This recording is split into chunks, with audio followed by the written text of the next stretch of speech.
We have heard from a lot of interesting and engaging speakers today, but the three panelists we have with us today for this session speak with a particularly important voice, because it's not an exaggeration to say we are witnessing a struggle for the soul of America's university campuses. And Jewish students are caught in the vortex of that battle. And this is a battle that's playing out in real time on cable news stations and on the internet and social media. Since October 7th, students and faculty on many campuses have been expressing blatant support for Hamas terror, advocating for excluding Zionists from campus spaces and chanting anti-Semitic slogans. Lately, even chaotic disruptions and threats of violence have surfaced on campuses. To be sure, this is not about free speech. It's about shutting down the speech of Jewish and Israeli students and faculty. It's not about protests. It's about campus safety, particularly the safety of Jewish students, faculty, and staff. So with us today are three students who are going to share their different and varied experiences. They attend schools on three different campuses, and their experiences, they've experienced a range of things at those schools, and you'll hear from them now. With us, going from my left to the end, are, in alphabetical order, Jessica Brenner. Jessica is a junior, I believe. Sophomore. Sophomore, but so, mature for her age. And she's a psychology major. And Barnard, anyone who's from New York or has a connection to Columbia University knows that Barnard College is the sister college of Columbia College, which is my alma mater. Columbia College is co-ed, Barnard is still a women's college, but it's part of the Columbia University rubric, and for purposes of the issues we're talking about, it's really been very much part of the same, amalgam of concerns. And so Jessica can explain what that's been like. Shabbos Kestenbaum is a graduate of Queens College, and he's currently a student at the Harvard Divinity School. Don't hold it against me. Well, you better not hold it against him, because let me tell you, Shabbos and some of his fellow students have filed a suit against Harvard University for, wow. Now I know what the easy applause lines are with this group. The suit is alleging blatant, pervasive anti-Semitism on the Harvard campus. So we'll get to hear from you about how that's going. And also with us is Jamie Sharabani. Jamie is a student, now you're a junior, I believe. Yes. Yeah, okay. Okay. Jamie is in a very interesting situation because, for starters, she is a veteran of the IDF. She was a lone soldier in the IDF, and this was before starting college. She began college at American University and experienced, here in Washington, D.C., and experienced anti-Semitism at such a level that she felt compelled to transfer to University of Miami, which is where she is now. So you have the opportunity to speak to the contrasting situations on both of those two campuses. So what I'd like to do now is ask each of our panelists in a few minutes to describe what they've encountered. Give us your firsthand testimony, and you could, not just what you have been subjected to, what you've witnessed, also what has been done in response to the anti-Semitism on these campuses. Jessica, let's start with you. First off, I wanted to thank you for giving me the opportunity to speak today. It's very important to speak up and speak out against what's happening on campuses throughout the world. So as Rabbi Fusfield mentioned, I am a Barnard student, and post-October 7th, as you can all imagine, it's been very, very difficult on campus. Even just on October 12th, before Israel even entered into Gaza, people were already protesting. And it's been very hostile. Even just walking around, you feel it everywhere you go. I don't take a step on campus without thinking about the war. It's everywhere. It's posters. All students are wearing keffiyehs on campus. I'm a psychology major, so it doesn't come up as much in my classes, but I have friends where it comes up in all of their classes. Political science, history, even sometimes unrelated majors. So it's been very difficult to be a student on campus, and there have been a lot of speakers and events that have also been very distressing. Like Barnard hosted a Resistance 101 event, and they brought in people with direct ties to terrorism who are banned from the EU, and they were saying that it's good to be a Hamas leader and like don't commit terrorism for legal reasons. So kind of that's a lot of their rhetoric on campus. And Columbia has taken some steps. They set up a task force, which I think does a lot of more like behind the scenes work, trying to change certain policies on campus. And educating maybe professors and students, and they've held listening sessions. So I think they have done something, but also I don't know if the university has necessarily given them enough power to enact more change. That's kind of my perspective on it. So that kind of has been what the years looked like. There have been protests very often, sometimes multiple times a week, sometimes once a week. A lot of our access to campus is limited due to the protests, but it's definitely picked up in recent weeks. I'm sure a lot of you have heard the day that President Shafiq, the president of Columbia, was testifying before Congress, students set up a Gaza solidarity encampment.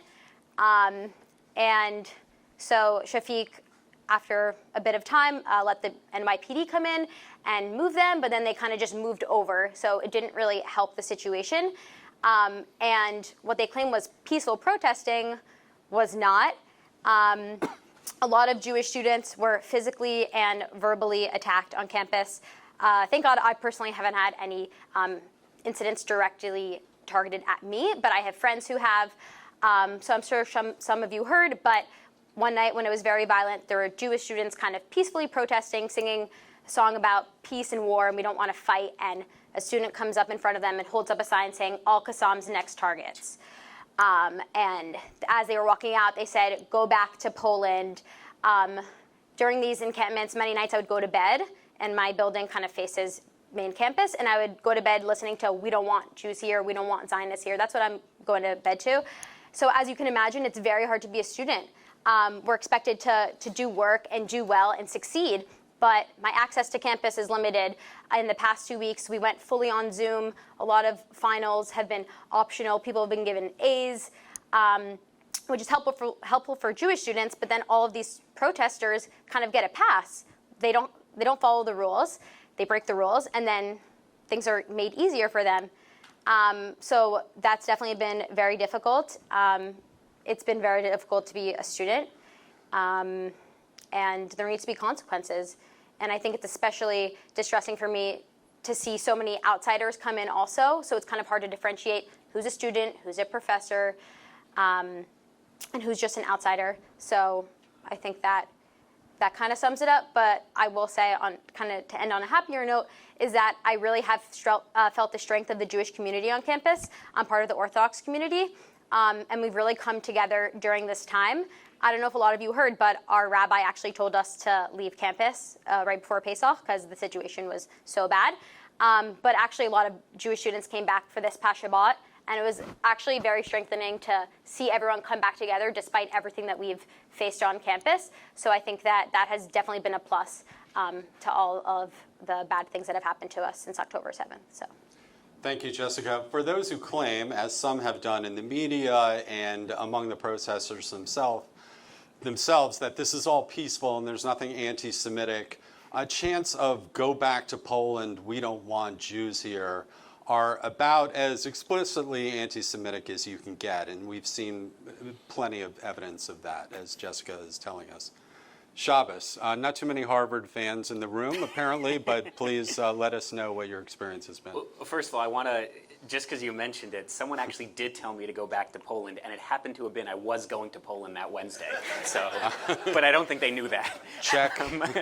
So first of all, I really thank all of you for having me. By bringing us here, you've done more than Harvard or really any university in the country has done, which is listen to Jewish students. We have been trying for weeks and months and years to have meetings, to tell them our experiences, and the Dean of Harvard Divinity School, where I study, Marla Frederick, has not agreed to meet with me once, not once. So by you inviting me here and giving us a platform, it is really meaningful. I'll also just add, because I'm really proud of it, I was a B'nai B'rith Impact Fellow. So earlier, big thumbs up. Big applause even. Okay, so Impact Fellow and suing Harvard. Those are the two applause lines. That's all you need in this That's all room. you need. So earlier this year, this is actually, we started before October 7th, I was part of a community where every week we met with leaders from across the political world, the religious sphere, social media influencers, telling us how to be more essentially impactful, to be as best as we can in our areas of interest. So that was really incredible, and now I'm part of the Connect program, so as an alum, I still get to have the best that B'nai B'rith has to offer, and they're very motivated to provide for their future young Jewish leaders. So I want to say thank you on that front. As it pertains to Harvard, I wish I had better news, but whatever you've been hearing or the assumptions you've been made, I can assure you it's actually a lot worse. And the reason I can assure you that is the following. For those of you who read the New York Post, you might have noticed 5-6 days ago they had on their front cover, "Harvard has fallen." And it was the illegal protesters, I call them the Harvard Hamas homeless shelter, they replaced the American flag with the Palestinian flag. And so the New York Post got a picture of it and wrote on their front cover, "Harvard has fallen." The only reason the New York Post was able to write that is because we as Jewish students sent it to them.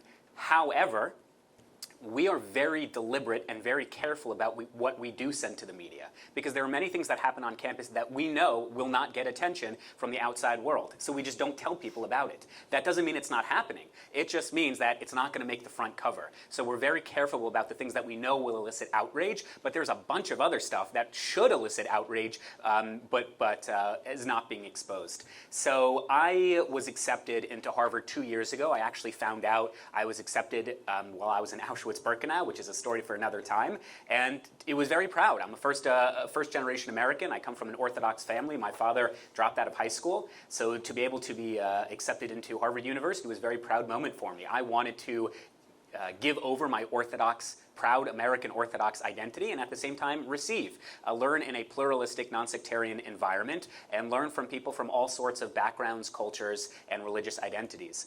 And we were talking about this earlier. Anti-Semitism at Harvard did not appear on October 7th. There was always this genteel, sweep-it-under-the-rug anti-Semitism. I'll give you one example. Literally my first month being at Harvard, the Harvard-Palestine Solidarity Committee invited a speaker, this would be his third time on campus, named Muhammad El-Kurd.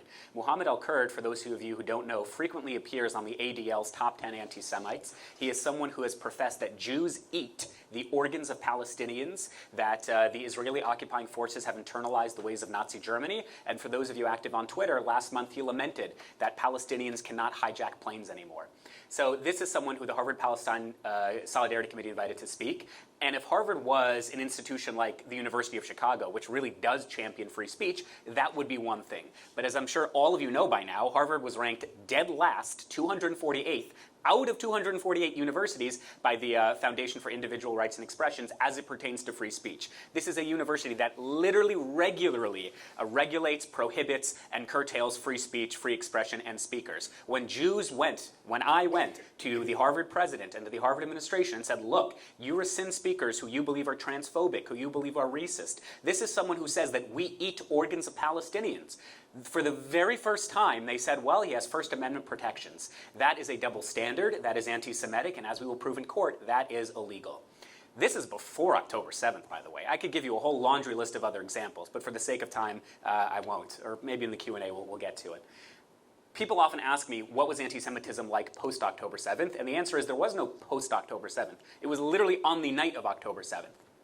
So I was at the Hillel with hundreds of other Jewish students, and rumors began circulating. I'm an Orthodox Jew, so I don't use my phone on the Sabbath, but I was advised for the first time in my life to break that rule, and I used my phone to locate my loved ones. I have 4 siblings and grandparents who all live in Israel, to contact them to see if they were alive or not.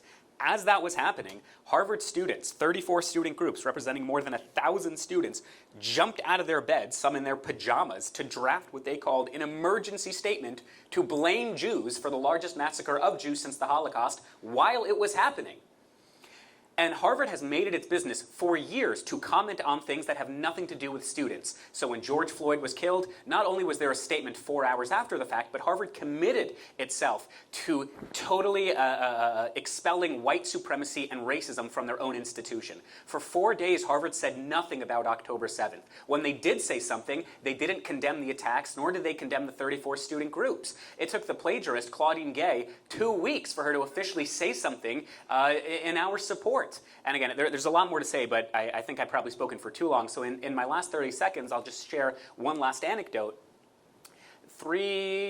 Three months ago, I was walking through Harvard Yard the night before the spring semester was to begin, and I noticed that all of our hostage posters were vandalized. And that's not out of the ordinary. That is actually a very normal part of being a Jew at Harvard. Every single time, I personally have put up a hostage poster of Kfir Bibas, a 1-year-old Jewish baby who is being held in the Gaza terror tunnels.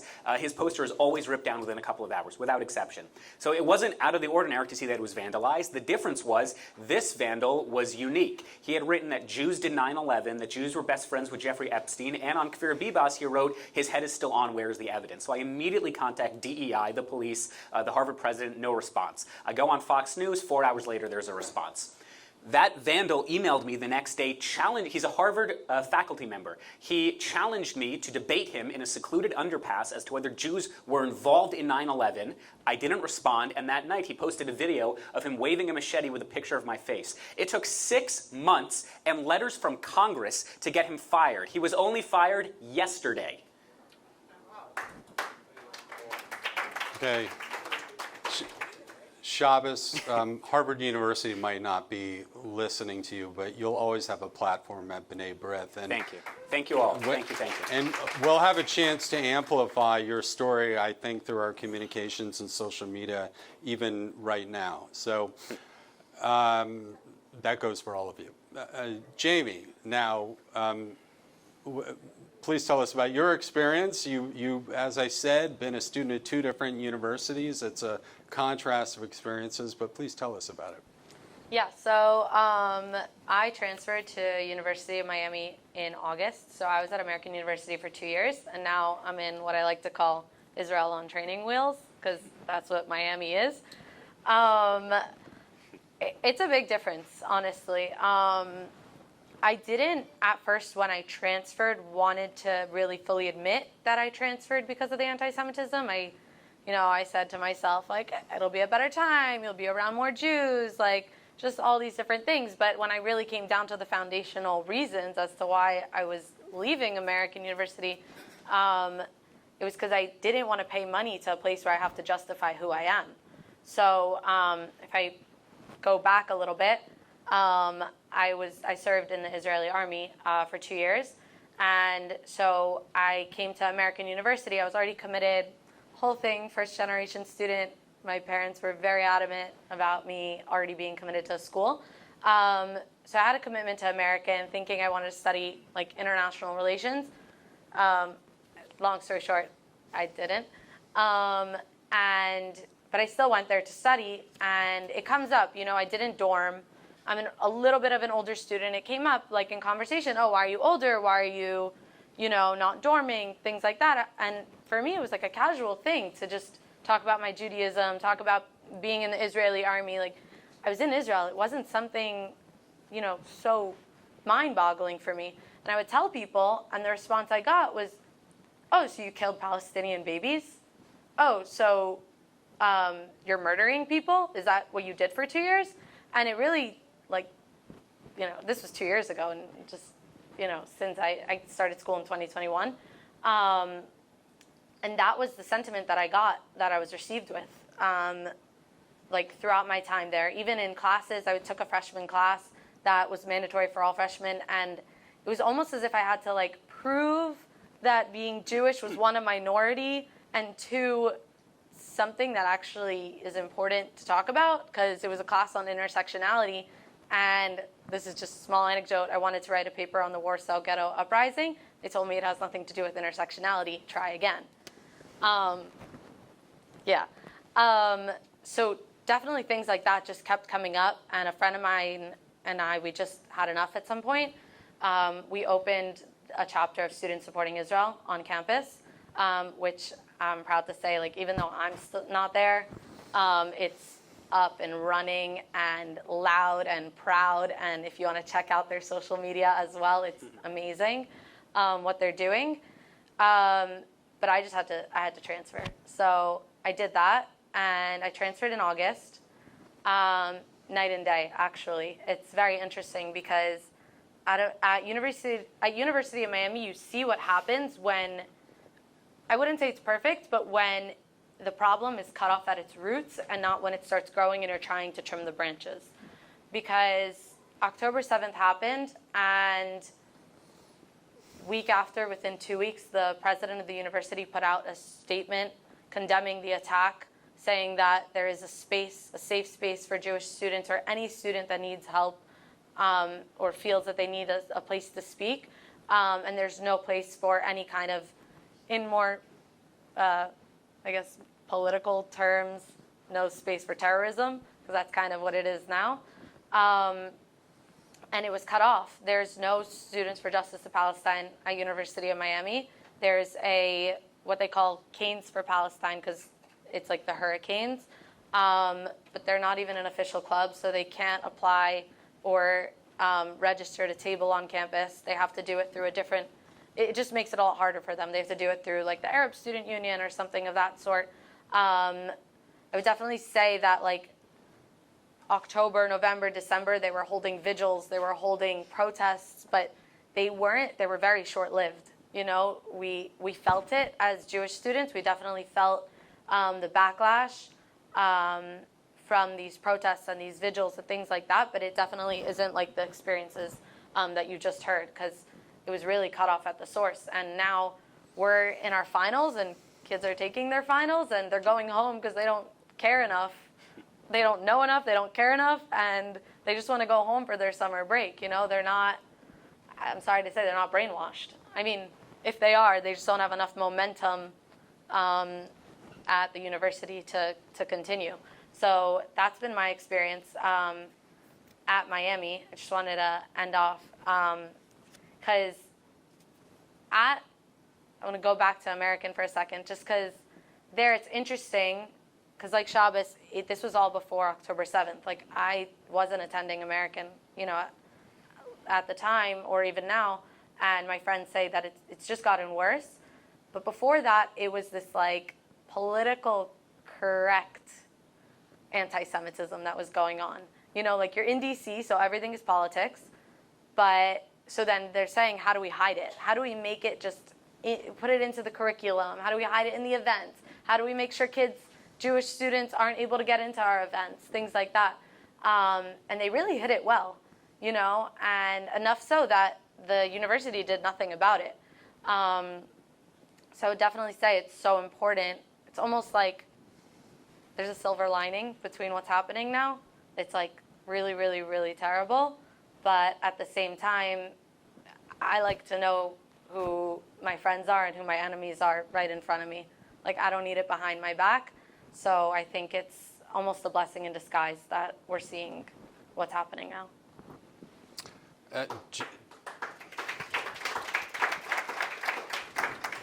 Jamie, whatever they said to you at American University, which is another university I used to attend, and they ought to be embarrassed about what happened to you there. Whatever they said to you about your service in the IDF, let me be one of many people in this room who are likely to tell you, thank you for your service. Because you served 2 years in the IDF. You didn't have to do that. That showed a level of courage and devotion to the Jewish state, the Jewish people, that you should be commended for, not ridiculed for or castigated for. I want to talk to you now about, two of the universities represented in this panel have had presidents who testified before Congress in the last few months, very inauspiciously. One of them, Claudine Gay of Harvard, no longer has that job, although she's still on the faculty. Manoush Safik of Columbia testified more recently, and let's say we're on Manoush Shafiq watch because we don't know how much longer she'll be in that post. But I think, I don't know, you tell me, some lessons may have been learned along the way, post-October 7th, post this eruption of anti-Israel and anti-Semitic pro-Hamas protests on campus. Shafiq has very recently resorted to tougher measures. The police have gone in, they cleared out Hamilton Hall, which is one of the main academic buildings on the Columbia University campus, and it was taken over by these protesters who barricaded the doors and demanded vegan food and all kinds of other niceties in exchange for the damage that they were doing and to the university and the harassment they were dishing out. So what I want to know, starting with you, Jessica, do you feel like there's been a turn of the tide in terms of the administration's approach to the problem? You think they're approaching it with more serious now, or a better idea of like the scope of the problem and what tactics they need to use? Tell us what you think. Yes, so I think a lot of the issues actually stem from what people are learning in class and the narratives from there. So I think that the first change that needs to be done is kind of tackling the curriculum. What are students being taught? What are professors teaching? And I think that's like a larger issue that the university needs to address. But in terms of measures being taken, I think that, the NYPD came in and cleared the encampment, and that was a first step. But there are more problems to address.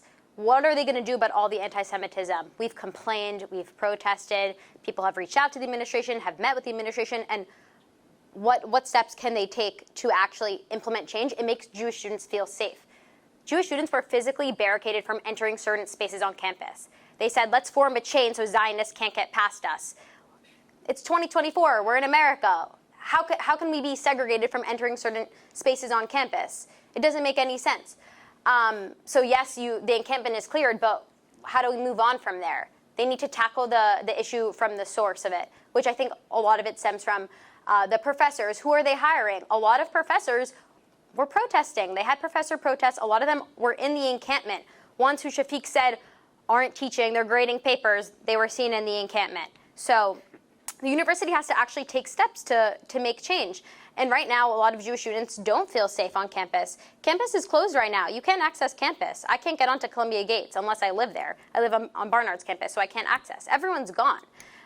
So I guess the issue is okay for now because no one's even there. But what are they going to do next year when we go back on campus? We don't know where the war is going to be at. So I think that university has a lot more to do to make Jewish students feel safe, but to make everyone feel safe, because a lot of it isn't just a Jewish problem. It's a problem about America and democracy. These students are really, really anti-democracy. Someone yelled at me. I was standing by a protest with a Jewish student, and they were holding an American flag and an Israeli flag. And some woman came up to the person I was with and was asking them, why are you holding an American flag and an Israeli flag? And the student was saying how Israel and America have a lot of shared values of democracy, and they're a proud American citizen, and they're a proud Jew. And this person goes on and says, I want to burn America to the ground and everyone in it. So then I was asking them about it, and they came up to me and almost attacked me. I mean, it's an issue, and even I see it in class with people with stickers from the U.S. to Palestine, abolish the settler state. It's pervasive, it's everywhere. So I think that the university also needs to handle that situation of like, how can we make people more proud of democracy and believe in democratic values rather than wanting them to burn America to the ground. So I think that there are a lot of underlying issues that also need to be addressed. And it's a Jewish problem, and it's bigger. It's much, much bigger also. Shabbos or Jamie, do one of you want to? Yeah, I would add to that leaving aside the anti-Semitism for a moment, it's critical to remember that the Harvard administration is criminally incompetent, because these are students, as Jessica just mentioned, that do not like the United States of America, that certainly do not like Harvard University. And the encampments, or again, I don't know if I made the joke yet, so I'll say it again, the Harvard Hamas Homeless Shelter, it's a good name, they have been on campus for about 2 weeks now, and they put out a letter yesterday saying that the Harvard has until Monday, until tomorrow, to negotiate with them. And the obvious question is, or what? And the answer is, or nothing, because they have no power. But Harvard has totally acquiesced and placated and surrendered to this mob that don't like them, that don't like the United States, that don't have democratic values. So I think the encampment issue is actually relatively simple to solve. You just call in the police and get rid of them. And if they resist, then just arrest them or force them out. These people are not physically strong. They're certainly not intimidating. They haven't showered in 2 weeks, so people don't want to go near them anyways. They're not in any way threatening. They are just loud children. Here's the real problem. Once you clear the encampment, what are you going to do to address the fundamental issue of the classrooms and the ideologies that are being spewed, that are pervasive? I was in a class last year called Settler Colonialism, Nationalism, and Religion, the Case of Israel-Palestine. And I went for the sole purpose of showing that I, as an Orthodox Jew, am not the insular, conservative bigot you think I am. And so I took a class that I knew I would find really ideologically objectionable. And it was. But it wasn't just ideologically objectionable, it was blatantly anti-Semitic. I mean, horrifically anti-Semitic. In one instance, I remember, one of the course titles for that week was called The Holocaust and the Ongoing Nakba. And it argued that the Israeli settler state have internalized the ways of Nazi Germany, and they use that to enforce their brutal dictatorship amongst Palestinians. And all of my classmates and their kafirs are nodding their heads and snapping. And these are the same ones who are in the encampments right now. So you can get rid of the tents, and they should. They should have done that 2 weeks ago, and they should expel all of these students who are breaking the rule and trespassing. But it's not going to solve the issue of you have professors who are joining with those protesters in full regalia screaming, globalize the Intifada, Palestine will be Arab, free Palestine from the river to the sea. That, to me, is far more concerning. Jamie, you just raised something I want to touch on, but Jamie, did you want to add anything? Okay, so Shabbos, let's peer into this issue or set of issues for a second. You know, and ask ourselves, how did we get here? You know, this eruption of anti-Semitic protests and, you know, blatant harassment of Jewish students. You know, you would have to imagine that these ideologies you're describing, intersectionality, critical race theory, DEI, diversity, equity, and inclusion, some of these have had a very corrosive effect on, certainly for Jewish students who don't benefit from these ideologies at all, quite the opposite. But what has contributed to the environment that created this hostility towards Jews? Is it the preaching of these dogmas? Is it also, we hear a lot of information about outside forces who, you know, join campus protests, and you know, these are 40-year-olds who sort of, you know, embed themselves among student protesters. And there's obviously money involved because these people have equipment and all their tents look the same. Yep. And there's a level of coordination there. What are the factors, this is for all of you, that you would identify that have contributed to the making of this environment that's been so poisonous for Jewish students? You go ahead. The short answer, it's everything you just said, and the longer answer will be expressed in the following anecdote. About a month ago, we had Yishai Ribo, who's a popular Israeli musician, come to Harvard to ostensibly sing Jewish songs for Jewish students who've been dealing with anti-Semitism for months on end. And students, when they heard about this, realized he was part of the Israeli occupying forces, and they initiated a pretty aggressive boycott and protest of a non-political event to sing Jewish songs. And this was initiated by Harvard students, and they chanted outside of the concert, they chanted "resistance is justified when people are occupied," globalize the Intifada, and for the first time in my life, something that I thought only existed in memes and on WhatsApp groups, I actually saw in real life, which was someone who I actually knew, his name, funnily enough, his name is Jamie, unfurl a banner called "Queers for Palestine," which I didn't actually think people really did. I thought that was always just like to show the moral bankruptcy of many of these progressive movements, that someone would think that. I didn't actually realize that was a real thing.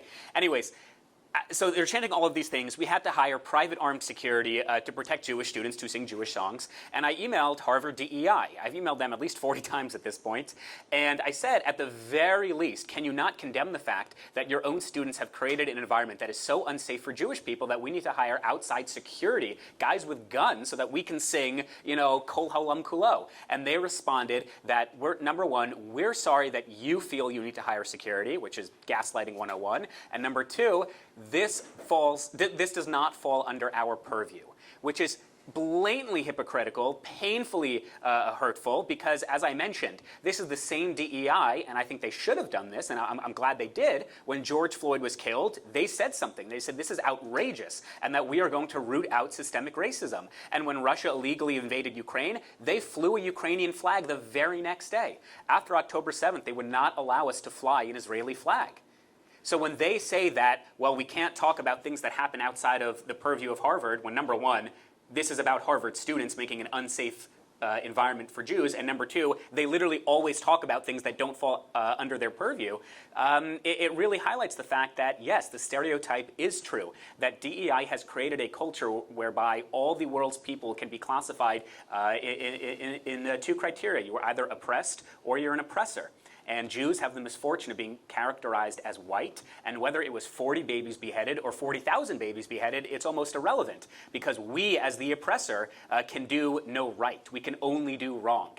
And that has really led into this dangerous ideology, whereas you were mentioning, you know, go back to Poland, and I want to see the state of Israel burned to the ground. We also do have to talk about, and our lawsuit addresses this, the fact that anti-democratic, anti-Western, and anti-Semitic countries like Qatar, like Saudi Arabia, like Russia, like China, donate tens of millions of dollars to Harvard, to Columbia, to MIT, to Penn every single year. And we have no idea where that money's going towards. I can tell you, if Hamas was running a university, they would not be doing anything differently than what the Harvard Center for Middle Eastern Studies is doing right now.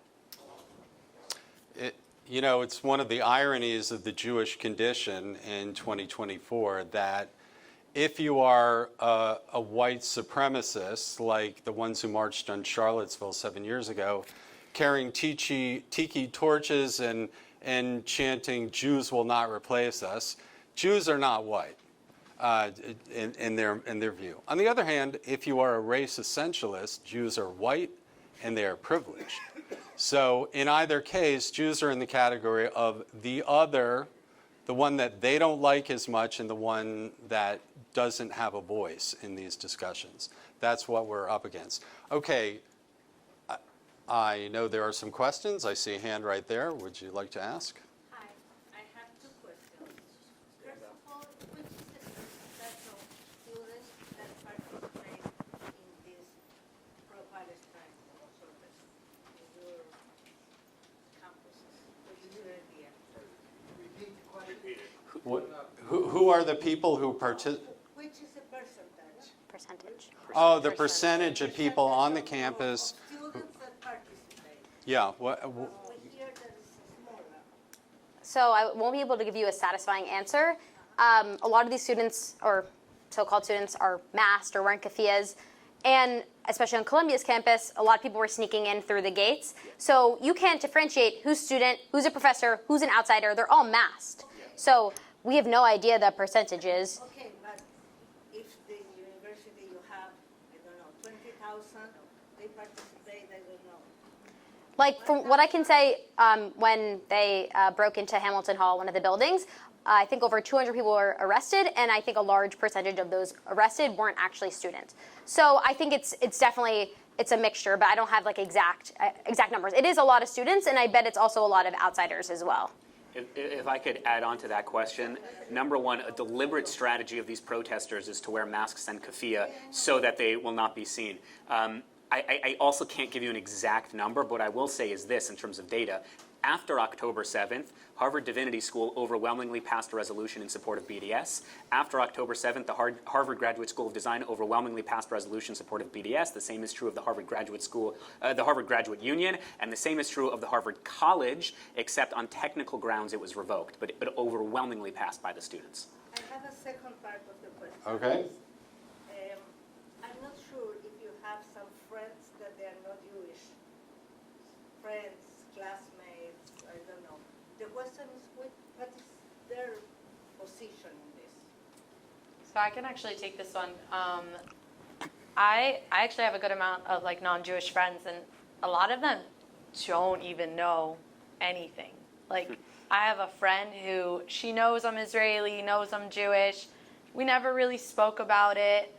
So one day she just asked me, she's like, so what's going on? I'm like, well, that's a question. I said, where do you want me to start? She goes, well, what happened on the 7th? Who's Hamas? What's Israel? Like what? Like that far back. She, not gonna blame her, but you know, everyone. And honestly, I would rather that response than someone who takes a stance with a bunch of buzzwords that they don't know on social media, and when they try to define them, they can't.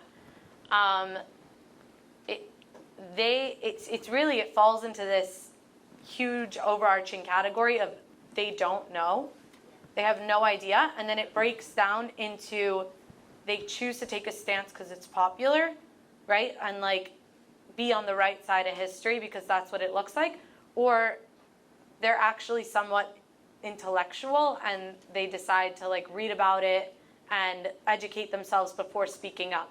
A lot of them are speaking up before they're actually educating themselves. If you try to get them to tell you where Israel is on the map, they're going to point to Italy. Like they have no idea. That was my question. Yeah, so definitely they don't really know. They just want to, jump on the bandwagon, which is like a huge thing going back to, why is this happening, like with Jews and everything. I personally think a big part of it is the fact that you could just share so quickly. Like you're on Instagram, you're on Facebook, you're on Twitter, you could just share it. You don't know who you shared it from, you don't have context, anything. It's just a small snippet and you could share it. And I'm guilty of it too. I share these things because I have the context, but then I share it and I realize no one else has that same context. But the difference is when people who are not Jewish or unaffiliated do this, they might be sharing something that's detrimental to their Jewish friends. For me, I always say it's such a shame because the things that I'm sharing on social media, it's not reaching the right audience. I know it's not. The people it's reaching are my Jewish friends. My non-Jewish friends are either silent, right, or they're unfollowing me, or they're posting things that, frankly, now we're not friends. But definitely going back to your question, that's really what it is. It falls into either they hop on the bandwagon or they go and sit and educate themselves, which is a small minority. Yes, sir. A question to all of you. For how long do you think that this kind of anti-Semitic educations have been going through your schools? The question is, for how long has this anti-Semitic rhetoric and dogma been circulating through these schools? You mentioned education program, and that they talk about Nakba and so on. For how long they have done that? They have to teach the students that anti-Semitism is being spread around. Yeah, so especially in Colombia, it's known for its anti-Semitism, notoriously so. It's always been there. It's definitely been relevant. They've had Apartheid Week. A lot of these classes, like Middle Eastern studies, are taught by raging anti-Semites. They've been there for a while. This rhetoric isn't new, but I will say that a lot of it was kind of like under the surface, and a lot of it's kind of just been ripped off. And I think that it's here to stay. I think that it was always there. It was kind of brewing. And maybe a lot of people were thinking it but weren't being very vocally active, but now they're saying that it's okay to be vocally active about it. Columbia's always been kind of a hotbed for activism and social activism. And so I think, especially now, a lot of these students are kind of looking back at like the '68 protests, and they're saying we want to be like what they did for the Vietnam War and be activists and just social justice warriors. So I think that, this kind of thing isn't new to Columbia. It just kind of, they ripped off the Band-Aid. And I think it's here to stay, sadly. Although, if I can offer a historical perspective about my alma mater, because I'm a little bit older than you, but people are laughing at that. Okay. When I was a student at Columbia, it was a different time, and the Jewish population was much larger than it is there today. There is probably not any institution in my lifetime that helped shape my Jewish identity the way that Columbia did back then. Had I not gone to Columbia, I don't know that I would have worked for B'nai B'rith as long as I have, that I'd be a rabbi, that I would, raise a Jewish family as I have. All of these things I could trace back to my Columbia experience. And the fact that that institution has degenerated in the way that it has to a place where Jews aren't welcome anymore. And Jewish students are talking about how they can't wait to graduate so they can get out of that place. It's both shocking and sad to hear. Can I just add? Yeah, please. I'll just add quickly, just because you mentioned numbers. At its peak, Harvard was 25% Jewish. Now it's about 4% Jewish. It's not because Jews got dumber over time. It's because there was a deliberate decision by Harvard University that they didn't want Jews anymore. We also have to keep in mind that President Lowell, who was the president of Harvard in the 20s and 30s, who himself was what we would call a neo-Nazi, he had actual Jewish quotas in terms of how many Jews were allowed into the university. So Harvard, a couple of years ago, renamed essentially RAs, resident advisors. It used to be called masters. And that had a lot of connotations to slavery. So out of respect to students who would feel offended by that term, they don't call them masters anymore, they call them tutors. And then Jewish students said, okay, well, if words can connote violence to minority groups, then why is there an undergraduate house where many Jews live in that is named after President Lowell, who didn't want Jews at Harvard? And it's still called Lowell House. Yes. Hi. Thank you for being here. I'm originally from Mexico. Generally, in the community in Mexico, my perspective, we grew up in a bubble. We grew up in the Jewish school, in the community, in the temple, in the synagogue, and then it was our time to go to college. And in Mexico, you don't have a Jewish college. So you have to go outside and be with the rest of the population. In a way, we were kind of prepared to go and be in the outside world.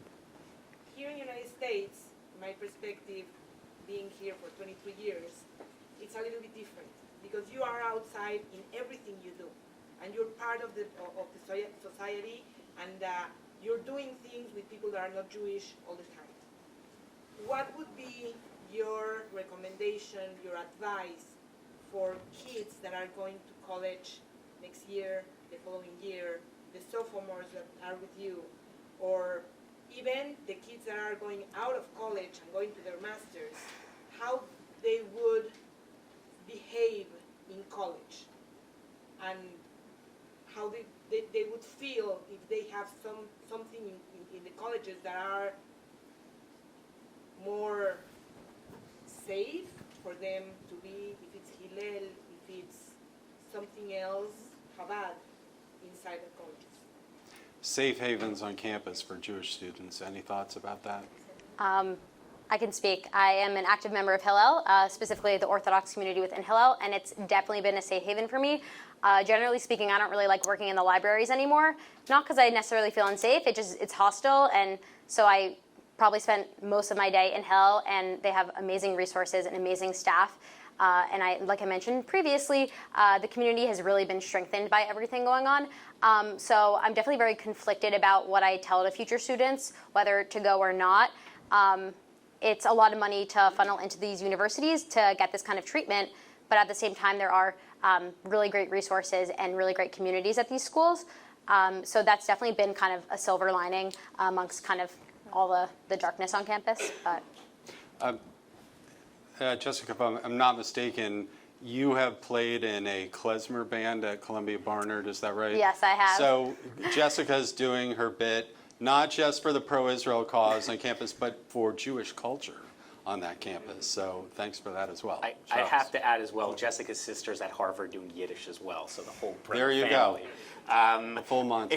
So it's a really, really good question, and I'm going to answer it by saying 3 anecdotes. I tried for weeks to get a prayer quorum, a minyan, to join me outside of the Harvard Hamas homeless shelter to pray, to wear our phylacteries, our tefillin, and then say special prayers for the hostages. And I did it, but not a single person joined me. I put 1,200 Israeli and American flags on the campus of Harvard Divinity School on Wednesday. I asked anyone to help, and no one did, so it took me 6 hours.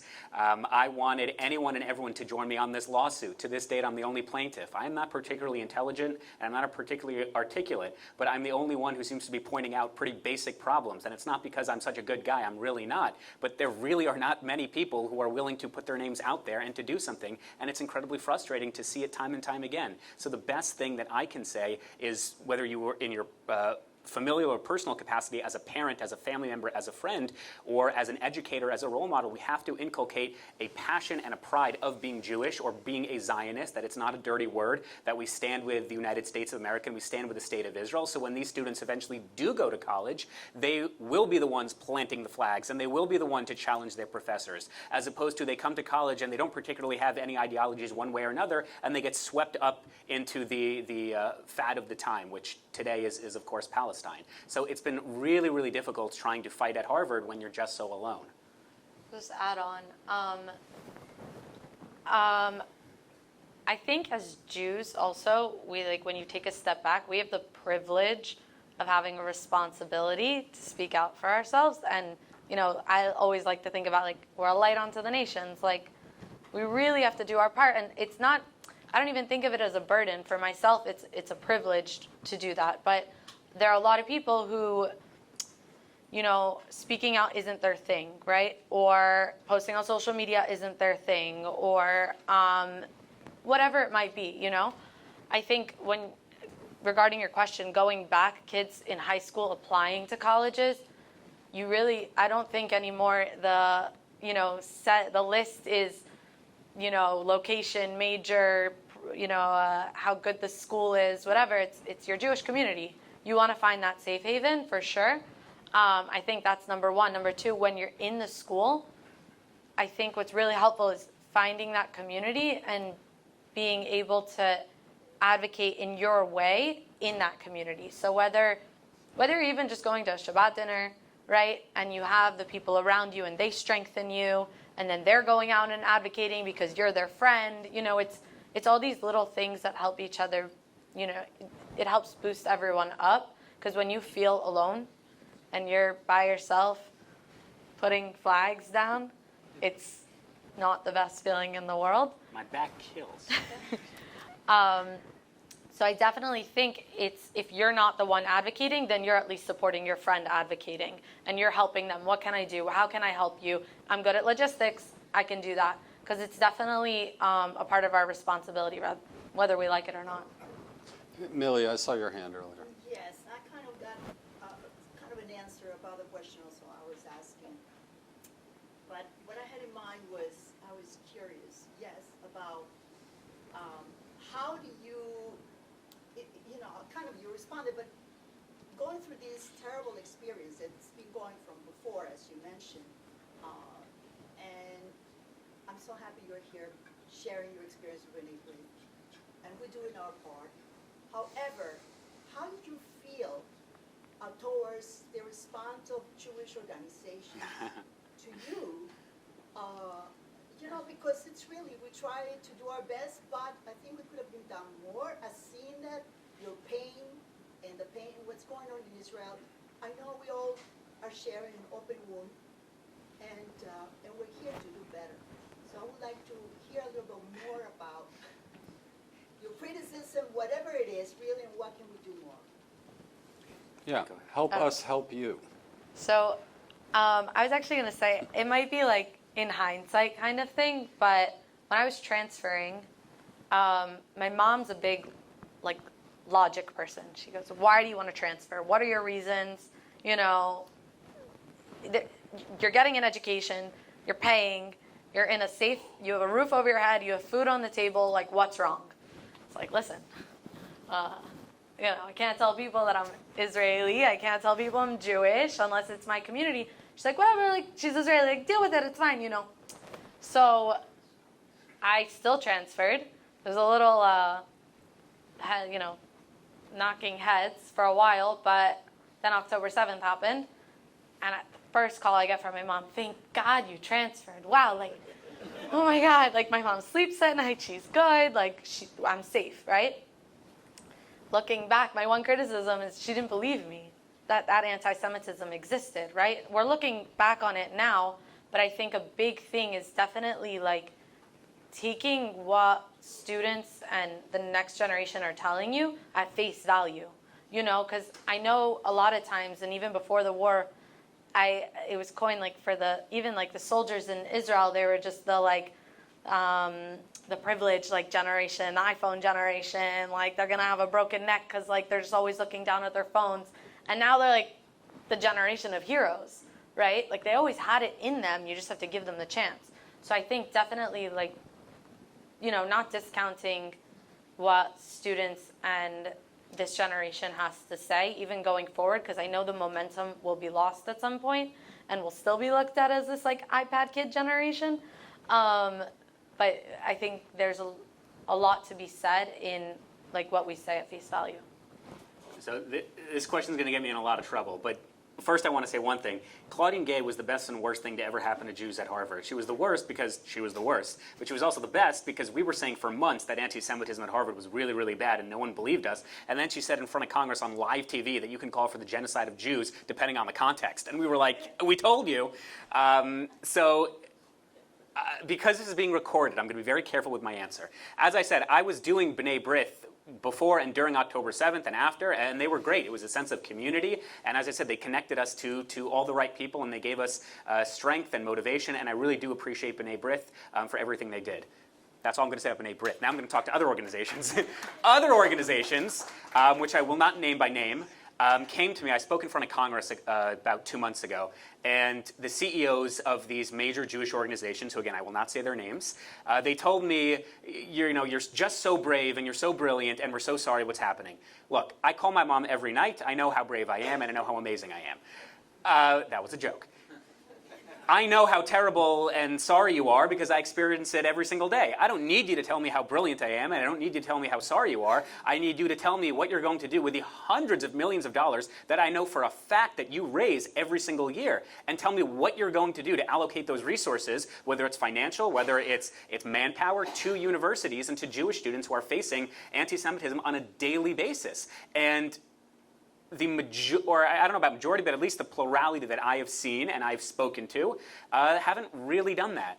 Jonathan Greenblatt, who came to Harvard to his credit, and Ted Deutsch of the AJC, who came to Harvard to his credit, they've been really nice to us and they've been very supportive of us, but they have a lot of money, and we could use that.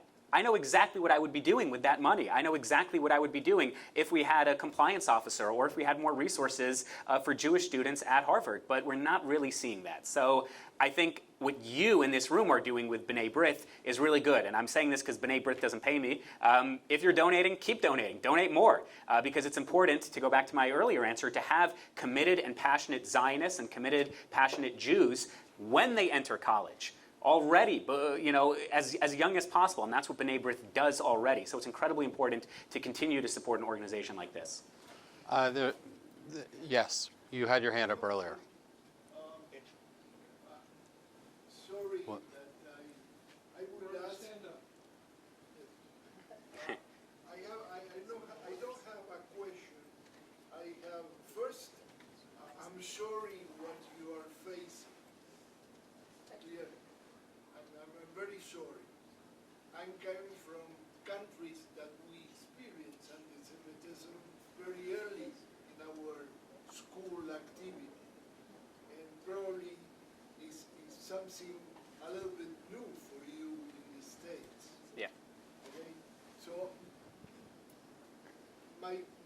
suggestion is not a question, it's a suggestion. Help our institutions in the States to understand what is going on. And why I'm asking, or I am saying this. So your role is not only to denounce and see what you're facing, but helping to understand. Why I'm saying that?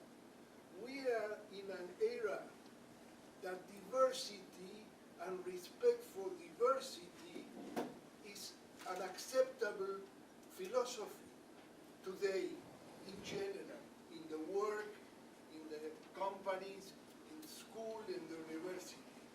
And it seems that they don't allow to Jewish students to have the benefit of diversity.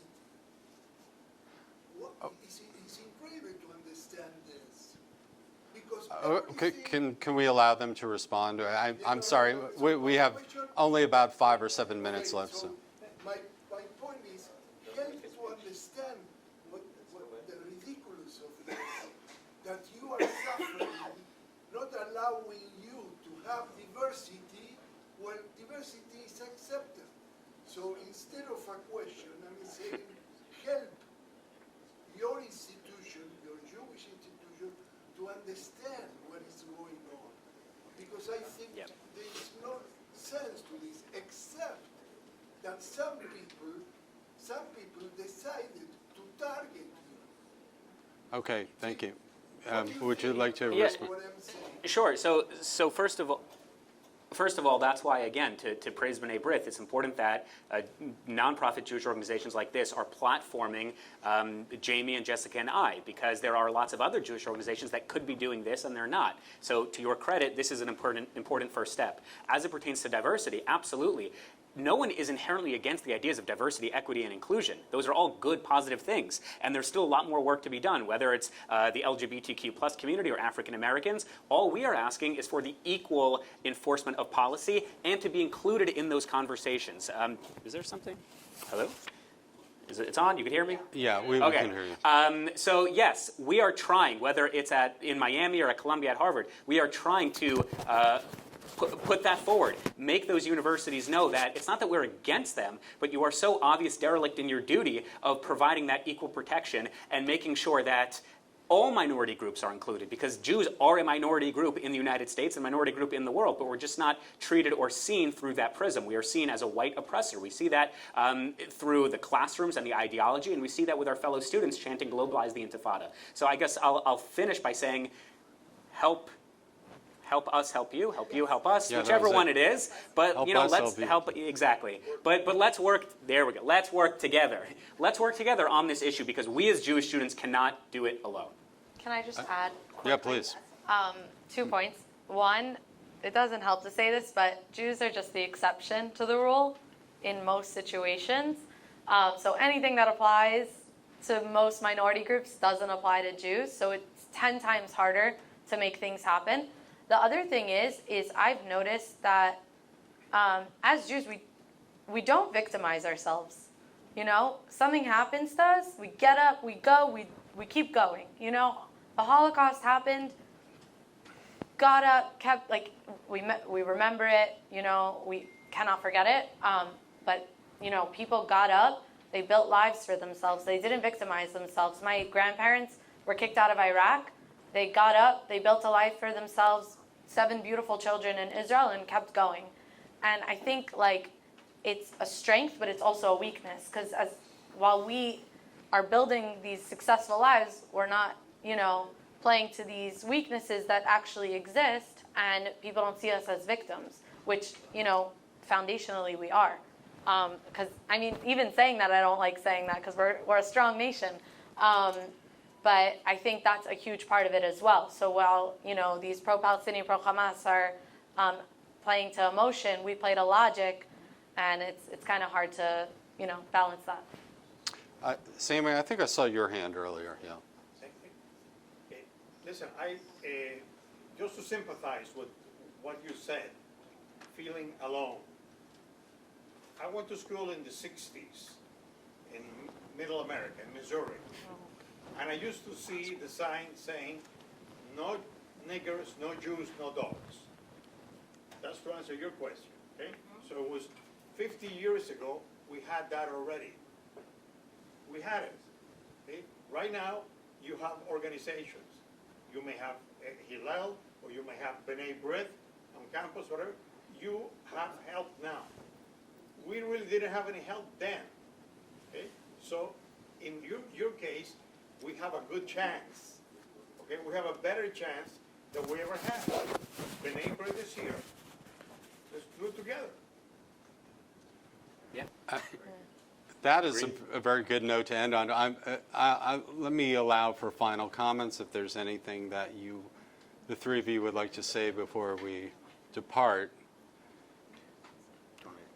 Oh, no takers. Okay, I'll say something quickly. go ahead. So our lawsuit is ongoing. Harvard filed a motion to dismiss with prejudice about 3 weeks ago, and we responded right before Passover. And almost the entirety of their 40-page argument in terms of dismissing our lawsuit stemmed from the fact that look at our condemnations, look at our statements, look at our task forces. None of those things are substitutes for action. And action is sorely missing, and it's sorely needed. We need action, and we need it yesterday. And the thing that I've been telling Jewish students or parents or activists or politicians, I'll actually be meeting with some Congress members tomorrow, the thing that I will continue to say is we need action. And everyone needs to have skin in the game, whether you're a Jewish student or whether you're a parent or all those other identities I mentioned. Everyone needs to play some role, regardless of what it is. It needs to be something, because this is a pivotal moment for American Jewry. And if you care about the vitality and the security and the stability of American Jewry, then you need to be involved in this fight in whatever capacity that takes.